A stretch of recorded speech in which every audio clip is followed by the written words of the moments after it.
ఓం నమః శివాయ. ఓం నమో నారాయణాయ. కర్మ నివారణ, నరదృష్టి నివారణ, కాళభైరవాయై నమో నమః. ఓం కాళకాలాయ విద్మహే కాళాతీతాయ ధీమహి తన్నో నరదృష్టి నివారణ కాళభైరవ ప్రచోదయాతు. హరి ఓం. మా ఛానల్కి స్వాగతం. చూస్తున్న వీక్షకులకు, ప్రేక్షకులకు, ప్రియ కాళభైరవ భగవద్బంధులకి స్వాగతం పలుకుతూ, మమ్మల్ని ఎంతగానో ఆదరిస్తూ ఉండబడినటువంటి ప్రియ సోదర సోదరీమణులకు ఎవరిపైనను గ్రహణం దోషం లేకుండా, గ్రహణం యొక్క శూల ఎవరిపైన పడకుండా అందరికీ ఐశ్వర్యాన్ని, ఆనందాన్ని ప్రసాదించాలని, అలాగనే తెలుగు సంవత్సరానికి వీడుకోలు పలుకుతూ కొత్త తెలుగు సంవత్సరానికి స్వాగతం పలుకుతున్నటువంటి కాల సమయంలో కనుక అందరికీ ఈ సంవత్సరంలో జరిగినటువంటి అద్భుతాలు, ఐశ్వర్యాలు, అలా జీవితకాలంలో నిత్యము ఐశ్వర్య ఆనందంగా గడపాలని, సకల అష్ట కష్టాలకు స్వస్తి పలుకుతూ నూతన అధ్యాయ జీవితంలో సువర్ణ అధ్యాయానికి స్వాగతం పలకాలని కోరుకుంటూ, అందరికన్నా ముందుగా శ్రీ పరాభవనామ సంవత్సర పండగ శుభాకాంక్షలు.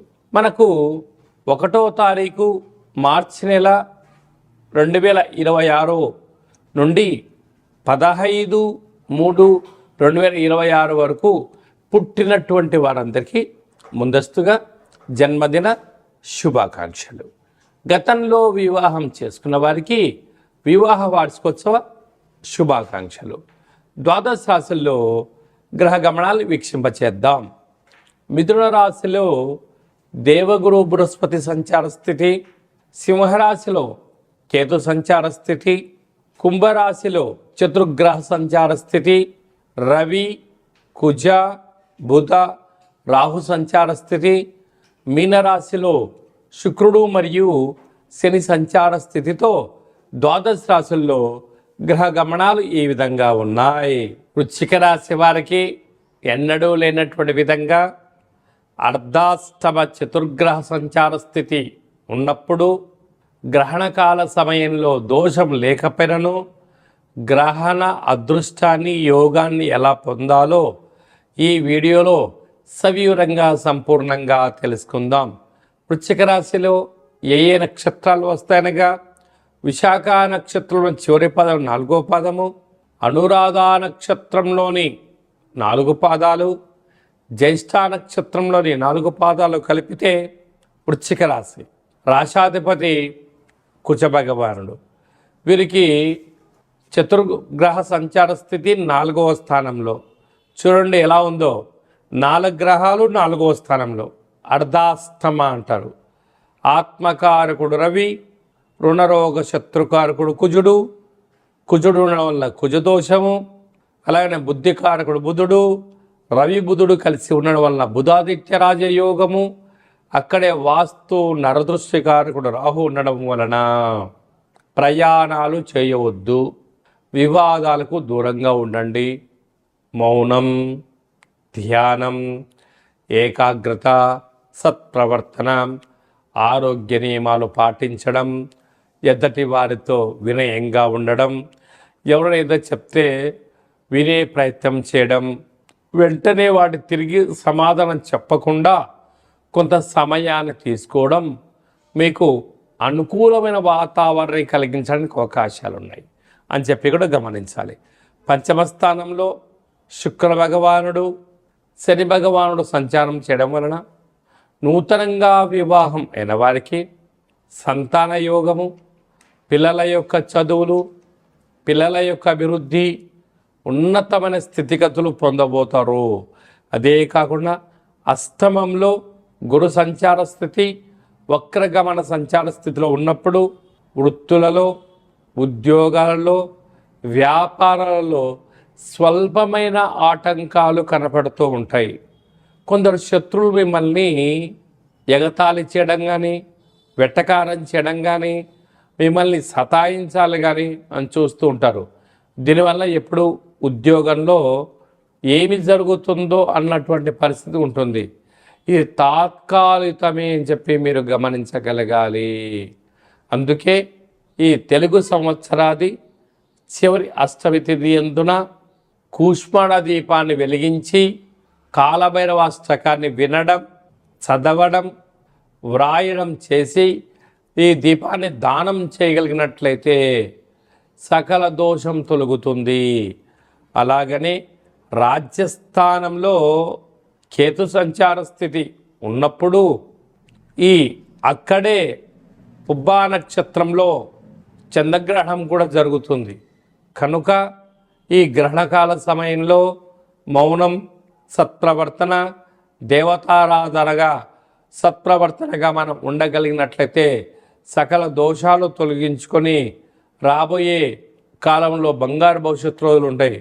గ్రహణ ప్రార్థకాల సమయంలో పట్టుస్థానము అయిన తర్వాత విడుపు స్నానం చేసి శివాలయం దర్శించి శక్తి కలిగినట్లయితే రుద్రాభిషేకం చేసుకోగలిగినట్లయితే సకల ఐశ్వర్యం కలుగుతుందని చెప్పి గమనించాలి. మార్చి నెలలో ప్రథమార్థంలో ముఖ్యమైన పండగల గురించి క్లుప్తంగా, సవివరంగా, సంపూర్ణంగా తెలుసుకుందాం. మనకు 3వ తారీఖు 3వ నెల 2026వ సంవత్సరంలో మనకు చంద్రగ్రహణం జరుగుతుంది. కనుక చంద్రగ్రహణము మధ్యాహ్నము 3 గంటలకు ప్రారంభమయ్యి సాయంత్రం 7 గంటల వరకు కొనసాగుతుంది. కనుక 3 గంటల ముందరలోనే భోజనం చేయాలి. కనుక 11 గంటల లోపనే అందరూ భోజనం చేయండి.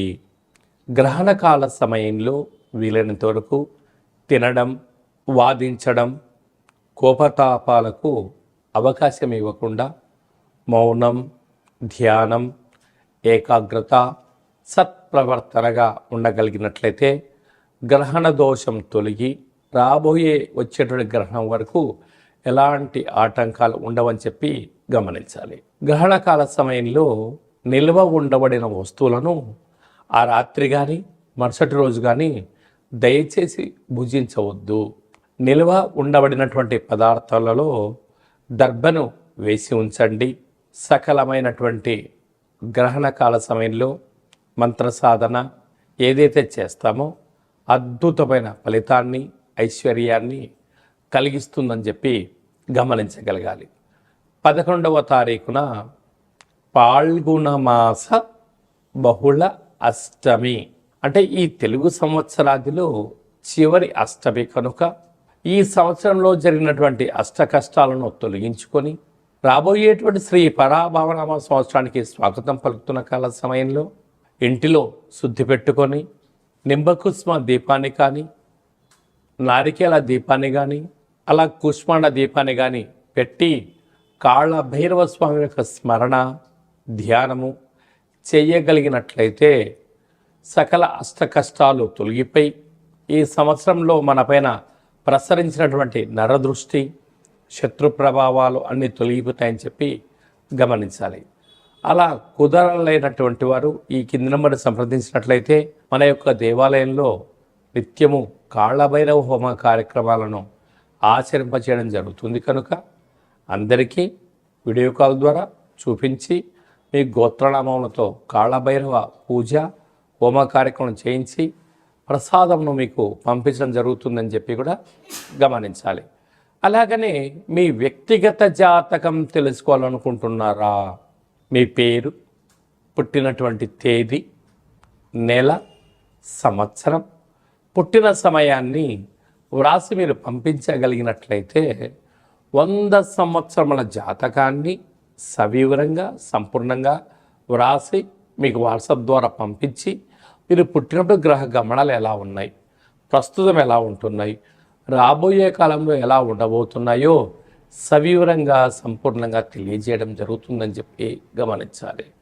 చాలామందికి పుట్టినటువంటి కాల సమయంలో డేట్ ఆఫ్ బర్త్లో లేనటువంటి వారికి మీ పేరు యొక్క మొదటి అక్షరాన్ని అనుసరిస్తూ రాశిని తెలియచేస్తూ రాశి యొక్క స్థితిగతులను వివరిస్తూ రమణ శాస్త్రం ద్వారా అనగా గవళ ద్వారా భూత భవిష్యత్ వర్తమానాన్ని తెలియచేయడం జరుగుతుంది.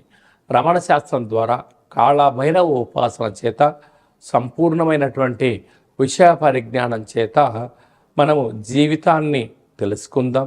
జాతకంలో ఉండబడినటువంటి ఆటంకాలను తొలగించుకుందాం. జాతకంలో ఉండబడిన యోగాన్ని తెలుసుకుందాం. ఆనందకరమైన జీవితాన్ని పొందుదాం అనేటువంటిది చిన్న విన్నపం. కనుక ఈ కిందిని మనం సంప్రదించి అపాయింట్మెంట్ తీసుకొని సంప్రదించగలరు.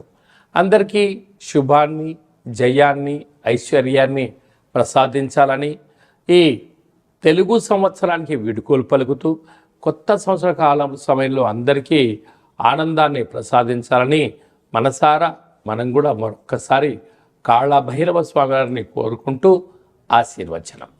శతమానం భవతి శతాయు పురుష సతేంద్రియ ఆయుష్యేవేంద్రియే ప్రతిష్టతి ధనం ధాన్యం బహుపుత్రలాభం శత సంవత్సరం దీర్ఘమాయు సర్వే జనా సుఖినో భవంతు లోకా సమస్తా సుఖినో భవంతు.